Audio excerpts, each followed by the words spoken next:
खालिद पहलवान बच्चा जिसने दाऊद इब्राहिम को बनाया अंडरवर्ल्ड डॉन। जानिए पूरी कहानी।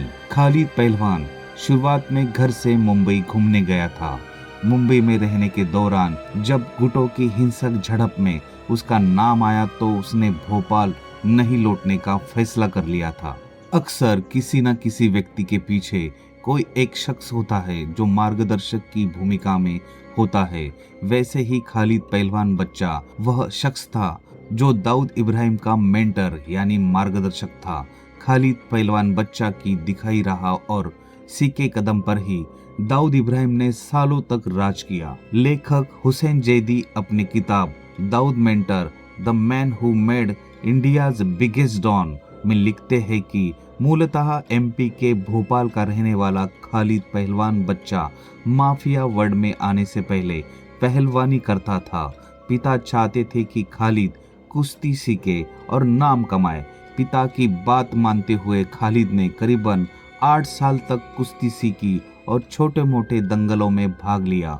फिर उसने 18 साल की उम्र में भोपाल की चट्टान कहे जाने वाले रामदयाल नाम के पहलवान को एक दंगल में चित कर दिया था।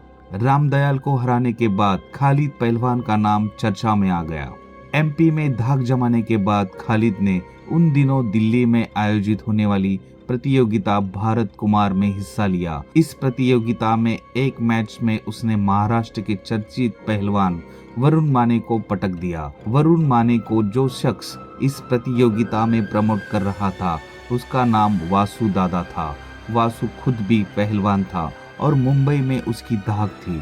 इसके बाद वासु दादा ने खालिद पहलवान को मुंबई बुलाया। वासु के बुलाने के बाद मुंबई पहुंचने पर खालिद पहलवान की एक गुट से सरे बाजार में भिड़त हो गई।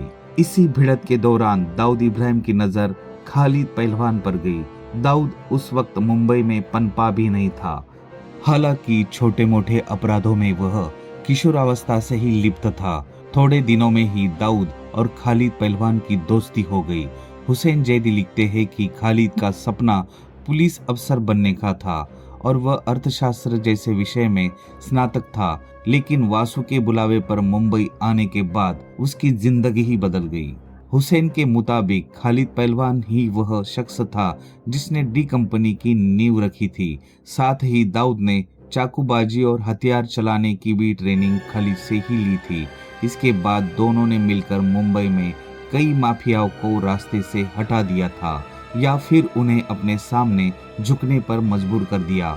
वही बिजनेस की अच्छी पकड़ खालिद ने ही डी कंपनी को बड़ा करने में अहम भूमिका निभाई थी। एक समय डी कंपनी के द्वारा जाने वाली नशीली पदार्थों और सोने की तस्करी को खालिद पहलवान ही मैनेज करता था। खालिद के साथ मिलकर दाऊद इब्राहिम ने डी कंपनी के साथ माफिया गैंग का ऐसा नेटवर्क खड़ा किया जिसने दशकों तक मुंबई पर राज किया था। जैदी के मुताबिक यदि एक समय खालिद पहलवान बच्चा का साथ दाऊद को न मिलता तो शायद दाऊद इब्राहिम का नाम गुमनामी के अंधेरे में खो जाता। तो कैसा लगा हमारा वीडियो?